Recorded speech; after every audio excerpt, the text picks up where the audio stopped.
Hi there, Brian here. The summer's been a time to have a few non-investment topics and speakers on the podcast, including this one. But don't fret, coming soon, we're back to investments on the Unlimited podcast. Stay tuned.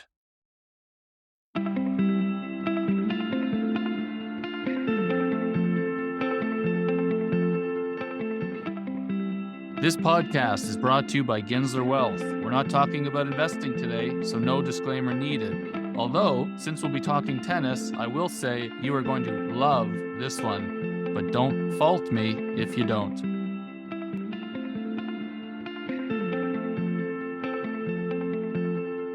Today on the Unlimited podcast, we speak with former professional tennis player and current Canadian Davis Cup team coach, Frank Dancevic. We talk about what's required to be at the top of your game, coaching or leading high-performing team members, and what it's like facing Nadal and Djokovic. Let's go.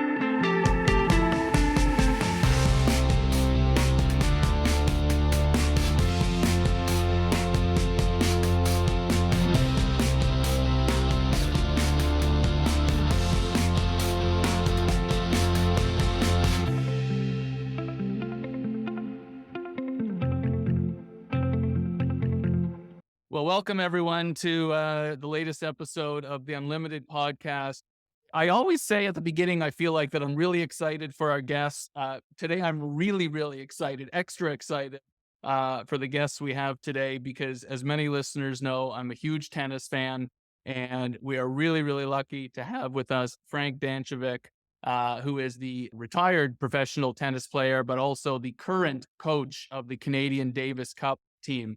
And this is really exciting. We get to talk tennis and hear about his career and what's happening with the Davis Cup. And maybe he'll give us some secrets of successful folks and successful athletes and top performing athletes. So I'll give you a little bit of an intro to Frank, and then we'll get rolling here. So Frank, as I said, retired Canadian professional tennis player. He first became the country's top singles player, according to ATP rankings, in February of 2003 as an 18-year-old. And he remained so from January of 2006 until June of 2010, achieving a career-high singles ranking of number 65 in the world. He's been the captain of Canada's Davis Cup team since 2017, and in 2022, the Canadian team, including top-ranked Canadian tennis players like Felix Auger-Aliassime, Vasek Pospisil, Denis Shapovalov, among others, they won and became world champions. And he'll tell us a little bit more about what the Davis Cup is for those who don't know. And literally, we're catching Frank hours before he departs to Italy to join the team there to compete at the current stage of the Davis Cup. So busy guy and important for our country here. So Frank, thank you so much for taking the time to speak with us. Really appreciate it. Thank you, Brian. It's a pleasure. And, I think we see the inside part of the story on the team, but I love sharing the stories as well with the public and with people, so they have a little bit of an idea of what Davis Cup is really about and what we have to go through as a team, and what, I can even give stories about myself when I first did, how I was as a player back in the day. So, I appreciate that. And that's actually an amazing place to start. Would love to hear sort of your story, how you became a professional tennis player, and then ultimately the coach of the team here. It's pretty amazing. Sure. Well, tennis for me started at a very young age. I was 7 years old, 8 years old. I lived really close to a tennis club, White Oaks Tennis Club in Niagara Falls. Nice. And so very convenient for me to just start a junior program there. And at a young age, I felt like I was very good. I was ahead of the game. I was beating kids that were 2-3 years older than me already at 9, 10 years old. And I went on to try playing competitively at the provincial level, which I succeeded. I won quite a few provincial tournaments, then went on to the national stage, where I ended up winning the national championships under 14 and quite a few national titles after that. I felt like I was, meant to be a tennis player at that age, at 15, 16. And I started just seeing how far I could take it. And I decided that one day I wanted to, pursue my career and be a professional tennis player. And at 16, 17 years old, I started playing more ITF events, international events, where My partner and I, Giovanni Lapenti, we won Junior Wimbledon. I had a junior career of top 20 in the world. And I started my pro career pretty early at around, 17, 18 years old, where I had early success. I won a few challenger events at 18. So I was sort of destined to take that path and to try to be a professional player, which, it was definitely a journey of a lot of ups and downs. But in the end, they're very good memories. And I stayed on tour for 14 years playing professionally, with my highest ranking being 65, and the Davis Cup being a big part of it. My Davis Cup journey started in 2003. Can you just, as a quick break, can you just explain to folks what the Davis Cup is? Because I'm not sure everyone might know. Sure. So, but the Davis Cup is the World Championships of tennis. Basically, you could put it that way. It's the biggest team competition in the world, actually, of any sport. We have the most countries competing for the championship, with 157 countries playing this year. And to reach the final stages of where we're at, it takes a long time. It takes many years and many qualifying stages to reach the top 32 countries in the world, even. And going back to when I first started playing Davis Cup, we were ranked between 16 in the world and 32 in the world. We were always in that range. And it was a huge deal for Canada to get into the top 16 teams. For us to actually make what we call the world group, the top 16 teams, was a huge achievement. And I'll start with one story that got me sort of hooked to the team and hooked to the Davis Cup competition. It was always a dream for me to play for Canada, to play Davis Cup. And back in the day, I was 18 years old. The players were Daniel Nestor, Frederick Niemeyer. Our captain was Grant Connell. You might know the name. He was a great Canadian tennis player, number one in the world, who was a great doubles player back in the day. He was our captain at the time. And we were playing Brazil, who were they had a lot of depth on their team. They had Gustavo Kuerten, who was French Open champion, Fabio Serreta, who was a top 50 player. And we played them in Calgary at the Saddle Dome. Okay, we were big underdogs. And this match, or we call it a tie. We call it a tie when two teams are competing against each other. So this tie was being played at the Saddle Dome in Calgary, and the winner was making it into the world group of Davis Cup. To make a long story short, we were tied going into the fifth day. And back then, the matches were a lot longer. They're 3 to 5 set matches. There was a lot of tennis being played in one weekend. So you would play 2 singles matches on Friday, 3 to 5 sets. Then there would be a doubles played on Saturday, and 2 3 to 5 set matches played on Sunday. So you had to be in peak shape to be playing Davis Cup at that time. And so Daniel played 2 very long matches, singles and doubles. We were going into the final day being tied at 2-all into basically the final match. So the night before, Saturday night, I wasn't actually expecting to play, because I was there as a hitting partner just to get the experience, to hang out with the guys, see how they're practicing, seeing what the pros are doing. And I get a phone call from our captain at midnight the night before saying, "Frank, where the hell are you, man? I want to put you for the 5th match tomorrow to play against Brazil." And so I was out at a karaoke bar with my friends and, my family. And Right. so I leave the place. I go back to my hotel. I was a little bit of a panic mode because I wasn't actually expecting to play in the 5th day, but I ordered late room service, and they put me to play that 5th match against Fabio Serreta, who was ranked 45 in the world. I was ranked 450 at the time as a junior, okay, on the ATP circuit. Wow. And I went out there, and I tell you what, going out on court is a lot different feeling than sitting on the bench and cheering for the guys. I Okay. was so, I mean, I just loved being out there. I was pumping my fist every second. I was using the crowd. I had about 4,000 people, the more people that watched me that day than I had my whole junior career. And I just embraced that moment, and I played the match of my life and ended up winning that match. Canada qualified for the world group for the first time in a decade. And after that match, I have goosebumps right now thinking about it. But I had my teammates run on court. They lifted me up like a superstar. I actually Air Canada upgraded me to business class, which was a big deal back. Well, I that's was the hardest thing to do. If all you have to do is, the Canadian Davis Cup there to get that. it was, that experience as an 18-year-old kid, feeling that rush of excitement and the thrill to be able to get Canada into the world group, to help my team out, to be sort of a national hero in that moment, arriving at Pearson Airport, newspaper, you got CBC, TSN, all these newspapers and TVs waiting for you once you get out of the baggage claim was quite an experience for me. And Yeah. so this for me was incredible. And I told myself at that moment, I said, look, this is what I want to do. I want to be part of Davis Cup for the rest of my career. As long as I can be part of this team, this was way too much fun. And Right. so I ended up playing for, I would say 16, 17 years. I played for Canada. I played 25 ties in total for Canada over the years, because usually you play two to three ties a year, depending on how well we're doing.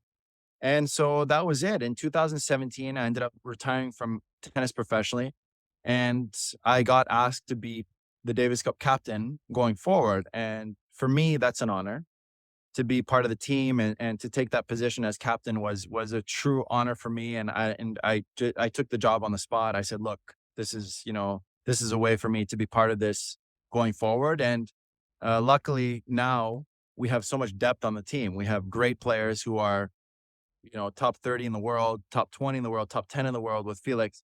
And it just gives us that much more depth to go deeper in the event. And, 2019, we had a magical run. We made finals. Canada wasn't expecting that. We were not expecting it to go that deep. Vasek and Denis basically took the team to the finals. They played incredible tennis. And Felix stepped in for the final match. We came a little bit short, but we tasted that we were so close to the victory and we could do this. So in 2022, the guys regrouped and we went for it. We said, look, we're going to try to go for the title and win this whole thing. And, the stars aligned. I mean, we had a lot of ups and downs through the event, but eventually, things went our way and we ended up winning the whole thing. So it was quite a privilege being part of that whole, being part of the team and being part of that whole process to winning the whole event. Yeah. Amazing. Sounds amazing. I want to chat with you a little bit more as we get deeper into the conversation about actually leading and coaching also like super high performing athletes. But I want to talk a little bit more about your, the start of your career. But first of all, I have to pause for a second because I see your nickname is Frank the Tank. And I'm assuming that's not because you do a lot of streaking in the quad, from old school, or maybe you do. I don't know. But I got to know, our listeners need to know where's Frank the Tank come from? What's that? It's interesting. I don't know exactly when it started, but it definitely started in Davis Cup. And Yeah. I believe it was this match versus Granulars that I played and it was 2015, I believe. We were playing Spain in Vancouver, and I played versus Granulars, who was also, I was the underdog. I believe I was ranked in the top 100 at that time, but Granulars was ranked top 30 in the world. And I always loved, like, Davis Cup was the thing for me. When I went out on court playing Davis Cup, I was 110% in the match. And I used every bit of energy from anybody around I could to win those matches. And that match was another magical match for me. I played the match of my life. I won 6-2, 6-2, 6-1 against a top 30 player. Oh, wow. The crowd was chanting Frank the Tank the whole time. They even made T-shirts written Frank, Right. Frank the Tank, 6-1, 6-1, 6-2, and like half the crowd was wearing them. So somebody ended up printing out a couple hundred T-shirts in the crowd, and everybody was wearing these T-shirts. So that's sort of where the story started. Frank Right. the Tank, yeah. Fantastic. Hilarious. One of the themes that I talk a lot about on this podcast with all different guests is sort of characteristics or habits of successful people. I've always been amazed at what it takes for a elite athlete to, train every day and be at their best. Can you give a little bit of a picture for our listeners what it was like as a singles player or whatever what you had to do every day, training to just really be your best and come out and bring your best on the court? Sure. Tell you what, being a professional athlete, it's a very difficult thing to do. There are many aspects of being a professional athlete that have to come together for you to perform at the ultimate level and to keep performing throughout the year. And that's the thing about being a professional is you need to keep that level. And ultimately, your mind and your body have to be in sync throughout the year and throughout the years. Actually, it's not just one year. You have to have everything, uh, you know, keep everything rolling from year to year to year. And this is very difficult. It's very difficult to find that balance of, you know, being a human. We're not robots to where we're just training. Your mind needs to be able to focus in on tasks when you're playing matches, but then you need to relax as well. On court, when you're in the point, you're focused super hard for 20, 30 seconds. Your intensity is very high. And as soon as that point's over, you need to check out, relax the body, slow the breathing, and reset for the next point that's coming up. And this has to be done over and over again. And on a bigger scale, it's the same thing on tour. You know, you have intense weeks where you're playing tournaments, and there's always a period of 2, 3 days where you need to relax and reset the body and reset your mind to refocus for the week after. And what I tell people all the time, and parents, especially, and kids, is what makes tennis the most difficult is rebounding after losses, because you will lose 90% of weeks you play. Unless you're Novak or Roger or Right. Rafa, you're going to lose most of the weeks you play tennis. And it's how you react to those losses. Sometimes it's going to be in the first round, most of the time, first or second round. But a lot of times, even if you're losing in the quarters or the semis or the finals, you're losing.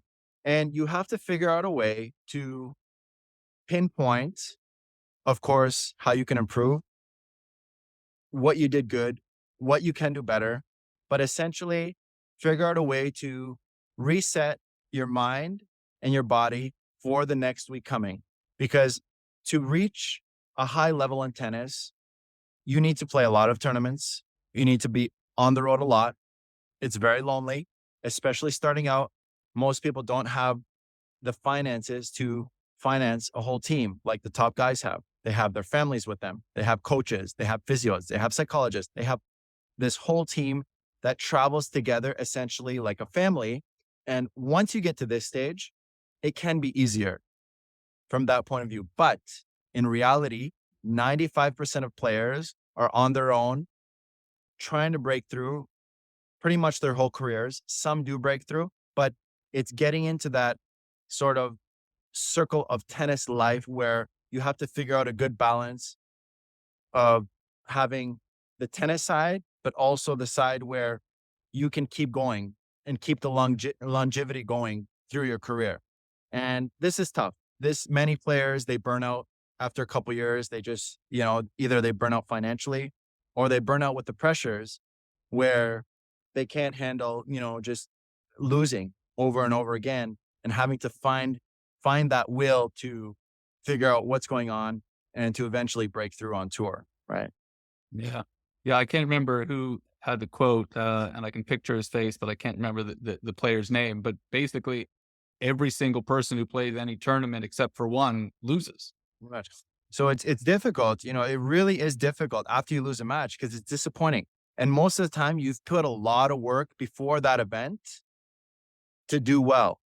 And this is another thing that is very important for young tennis players and young athletes to remember. You can't put all your eggs in one basket after training. So the mistake I made early in my career is I would work really hard for a few months and I would think, okay, now I put all the work in. I did everything I could do. I had the pressure from the agents, from the coaches, from my parents, from everybody. Okay, now you're going to perform because you've put the work in. It doesn't work like that. Just because you put the work in doesn't mean you're going to do well on the tour leading up to working so hard. And so it's demoralizing. It really is demoralizing because it's suffering. Working off the court is suffering, and it's a lot harder than playing matches. You're suffering a lot more in practice. You're working out in the gym. You're really giving your 110% to be better than those other guys, and you go on tour and you lose. And so to rebound from that can be challenging in the mind.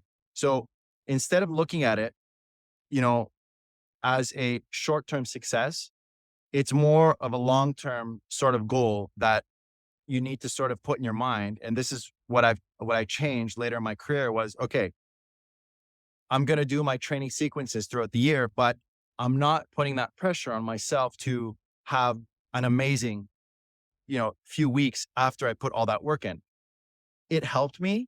It helped my game, but it's a long-term thing to be able to help me. Eventually I'm going to have my breakthrough, whether it's now, whether it's in a few months, whether it's next year. If I keep doing the right things and I keep putting the day-to-day work in, my time will come. And when the opportunity does present itself, I will be ready for it.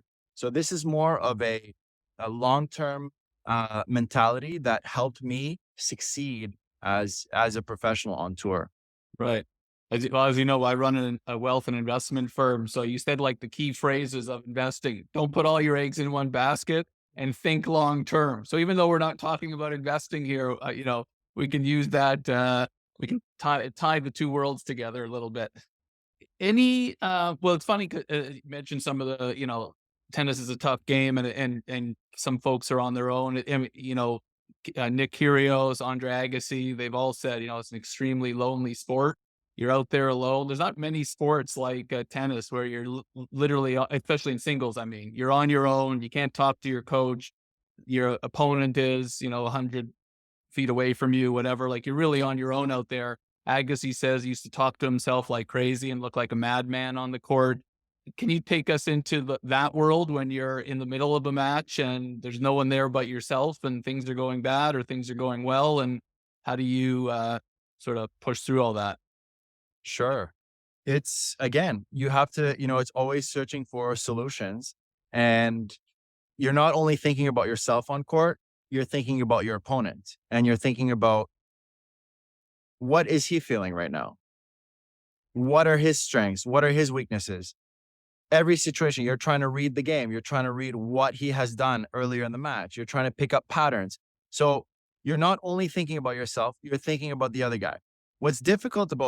There's lots of difficult things about tennis, but what's really difficult about tennis is, unlike team sports where you're not having a great day, you're having a little tweak, you're having a little injury, you can be subbed in. Hockey players, for example, they're not having a great day. Well, they're off the ice and they sub them in with somebody else. And when they're 100% ready, they get thrown in for a few minutes and they play again. Here, you don't have that choice. You're out there for 3 hours, no matter what. You're dealing with the heat. You're dealing with injuries. You don't have that luxury of slipping mentally for a few minutes because you don't have a teammate to back you. So if your mind slips for a few minutes and you get broken at 4-all in the third set, you're losing that match, my friend. Right. So this is what makes it very difficult at a high level. These guys are so dialed in mentally. Guys like Novak, it's incredible how focused these guys are in these big moments and being able to sustain that level for so many years. It's fascinating to me. But this is what sort of separates tennis from the other sports from a mental perspective is you have no time to relax on court. The higher the level gets, the less errors you're able to make in a match. Yeah. Amazing. So you're coaching Davis Cup. There's singles, there's doubles. You've obviously played doubles a ton. How does that differ? Singles where you're by yourself, doubles where you have a partner, not like you're having huge conversations with each other while you're playing, but how does that change the dynamic? Doubles, it's amazing, but you have that little bit of a team aspect. So you have somebody to back you. If you're not having a great day, he's going to back you. He's going to take, he's going to take a lot of those balls. He's going to take a little bit of that confidence and he can boost your energy. And this is where, doubles is a huge energy game. You need the energy to be a good doubles player. And it's a huge factor in Davis Cup as well, is raising the energy of the team.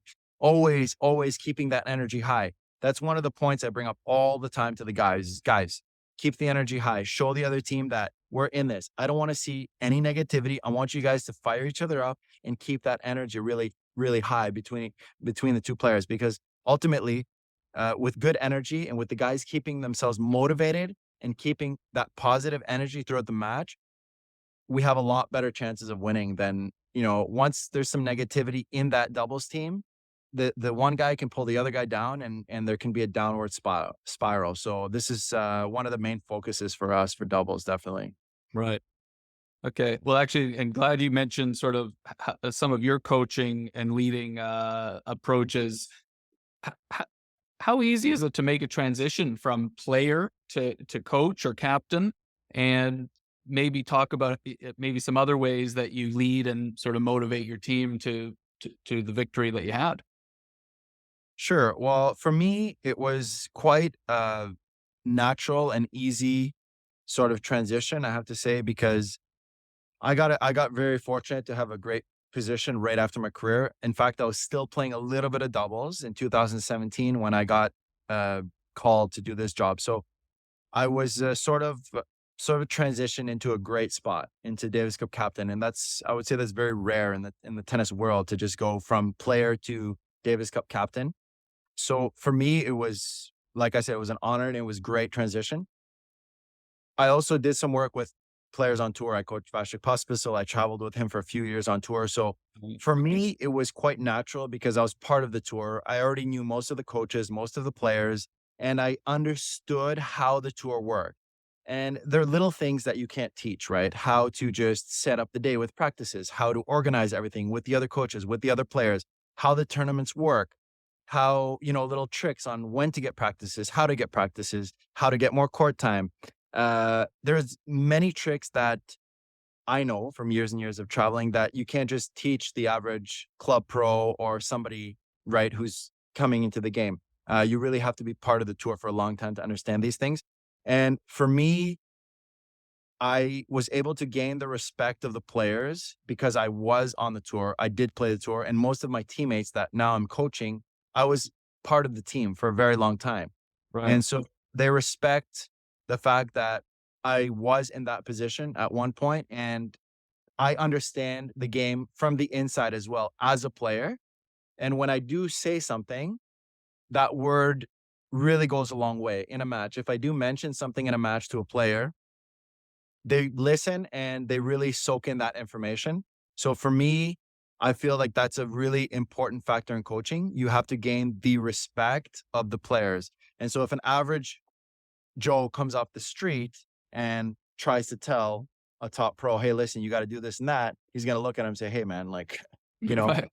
right? So he's going to look at him in a way saying, same as you in business. You have some guy coming out saying, hey, listen, you got to do this, you got to do that. Like, why don't you try this? Why don't you do that? Well, you know the ins and outs, and you just might catch one little phrase that doesn't make sense. And all of a sudden there's like a red flag that pops up and you lose his trust, right? So Right. so this is where it's very sensitive. These players at the top level, it's very sensitive information that you can give them and information that they have to realize that makes sense, right? And so this is why it's to have this position. You see most of the Davis Cup captains or most of the high level, most players, they hire coaches that played at their level or at a high professional level because they can connect with them in a way that it's difficult with just anybody telling them information, right? Yeah. So you've given us a little bit of some of the how you approach leading. The podcast here that we have is listened to by a whole variety of folks. You mentioned business. For sure, we have business leaders listening, and common thread is people are managing, hopefully high performing or high performance teams and talent. Any other top tips you would say for anyone, whether it's in the sports world or the business world or the philanthropic world, doesn't matter. If you're going to be leading and managing really high performing people, players, professionals, any tips as to how to get the best out of your team? Sure. Well, two things I would, as a team, for me, it's very important to have good chemistry with the guys. That's number one. I don't want any negative energy with the players. If they have any issues, we talk it out on the spot always. we don't let any negative energy build up in the team. This is huge for me. And I mention it to them all the time. And I just say, look, listen, guys, anything you have, any issue you have, talk to me. Let's get it off your chests right away. We can talk it out. But it's really tough to manage a team when there's things building up inside and unknowns, right? So this is very important for me. And I've been lucky in that way for the most part. We've the guys get along really good, and they're really good. They're really good together as teammates, and they come together when we have good moments and tough moments. So this has been a very big thing for us in the team. From a professional side of things, as a professional tennis player, I would say the most important thing is two things: good balance, and generally in your life, not to be just so focused on one thing, just have good balance. It's really important. And consistency, where you're doing your routines, you're doing your routines for mental, for your physical, for everything. Consistency is very important factor. And this is what sort of separates the top guys from the other guy, from the rest of the pack, is just they're very consistent in what they do from a day-to-day basis. They really take time to do all of their routines they need to do for their tennis, for their mental health. Even and this is rest included is part of training. I put rest as part of training because it's part of a tennis player lifestyle. So just having that consistency and not breaking the consistencies, and not having those slumps where if you have a bad week or you have a bad tour where you're just taking, 3 weeks completely out of tennis or doing something completely different to your ordinary routine. So consistency throughout the years, I would say is one of the main keys. And, for the Davis Cup team is just keeping that energy good between everybody and the staff and the players. So I would Awesome. have those two tips. Good lessons. Good lessons. Before we wrap up shortly, I want to ask you about a couple more maybe memories or experiences. So I think you mentioned Djokovic and his focus. I think you've played Djokovic in the past. I think you played Nadal. Correct me if I'm wrong. These now are some of the top guys ever. Any memories or what was that experience like playing those guys? I know it was a little while back, but how was that? Sure. I played Rafael. That was, I played Nadal. I played Novak twice, and I played Rafael. Novak, he was just, yeah, I played him at the Masters in Toronto, and Yeah. he's just the guy's it's just good. I mean, it's really, yeah, it was I believe it was 3-4 the match. I remember breaking he was serving for the match at 5-3 in the second set, and I remember breaking him back at 5-4 and saying, okay, I'm back in the match now. I can take this maybe to a tiebreaker in the second set and see where it goes. And I hit 3 or 4 bomb first serves at 130 miles an hour. And he was there. He was there and just hit some incredible deep returns and ended up breaking me at 6-4 and won the match. And I remember sitting after the match and saying, how did those serves come back? And he has that ability to just read the opponents at the right time. So obviously he read me. He had a pattern on me from earlier in the match, and he was just there where when the match was, close, when in those tight moments, he knew what was going to happen and where I was going to serve. So that was quite an experience just to feel that from a top player. I think at the time he was ranked top 3 or 4. It was Yeah. sort of young. He was coming up. And I played Rafa in Montreal, the quarterfinals of the Masters, and I actually won the first set there 6-4. And this was an incredible match. I was playing really good tennis. I had some really good wins under my belt leading up to that match, and 6-4 in the first set. And I could feel physically that I was starting to get tired physically in the second set. And I just I couldn't handle his pace. I was already tired from playing a lot of matches leading up. So I feel like that was a factor. If I played him fresh in the first or second round, maybe I would have actually won that match. I would have had a chance because I was playing really well. But physically, he got to me. And I have that one hand backhand like Roger. So he was just spinning it up to Yeah. my back, making it very difficult on me to win points in the second and third set. And so he had an advantage. Once I lost a little bit of that physical stamina in the second set, he sort of just took control of the match, and I lost, I believe it was 6-3 in the third set. But look, they're great memories. They were in Canada. I played, in front of 20,000 people in Montreal. It was a match for me that I remember my whole life. So it was amazing for me in my career. Amazing. I have a one-handed backhand too, but I would never say, like you just said, I have a one-handed backhand like Roger, because the association for me doesn't work. For you, it does. Not wrong. I think Rogers is obviously a lot better than mine, but I was going to compare having that one-hand backhand, and how Rafa always gets to Roger with that. He was always to his one-hand backhand with those high spins. So he was trying to just break down my backhand basically with his lefty forehand. So it was definitely tough dealing with those spins. Let's put it that way. Any other sort of super amazing memories from your time? Obviously, winning Davis Cup last year was probably one of the highs of life, but any other memories to share that you think would be interesting? I think I had a really long career, so there was definitely lots of memories, but the Davis Cup victory is up there at the top of the list. Even though I wasn't a player, just being part of the team and being captain, that's definitely top of the list. Yeah. Those memories playing the top players like Rafa, those are great memories for me. And, just, I guess winning that Davis Cup match in 2003, the Davis Cup championship, those are top two. And I played Andy Roddick one time in the semifinals of a 250 when I was coming up as well, when I was about 20 years old. That was a big one for me. He was top 4 in the world. So I would put those matches that I played the top players and beat a couple of top 5 guys in the Davis Cup definitely at the top of the list for me in my career. Good. No, great. Good. Okay, so last question. This one's an interesting one because this is what I ask all my guests the same last question. And this is a question where if you ask me, I would probably say, I'll tell you my answer, then I'll tell you the question, but I'd probably say maybe a musician or a tennis player. And the question is as follows. Okay, so our theme here is unlimited.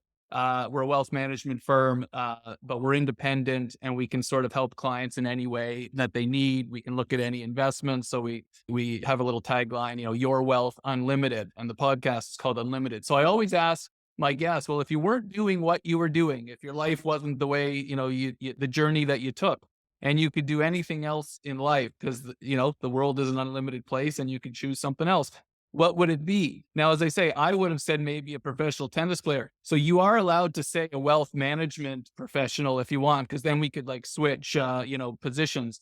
But curious if you weren't, if your last, sort of your life and career wasn't tennis, is there something else you think you might have been doing? Well, sure. I actually have a huge passion for fishing. So definitely I would do something along those lines. That's one of my passions off the court. And when I get any free time now, it's difficult because I have 2 little kids. So I'm trying to manage time appropriately and keep the wife happy.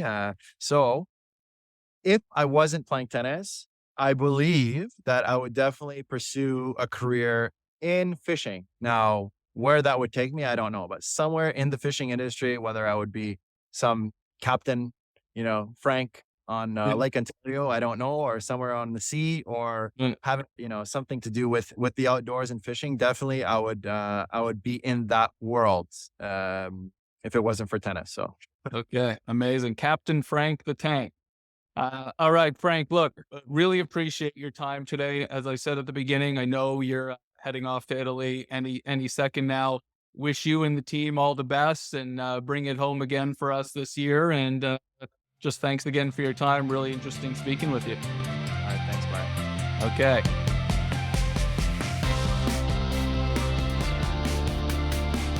The Unlimited podcast is hosted and produced by Brian Ginsler and is edited and mixed by myself, David McMillan. This podcast is not to be taken as investment advice. If you like what you heard, don't forget to rate the podcast and follow us on social media @GinslerWealth.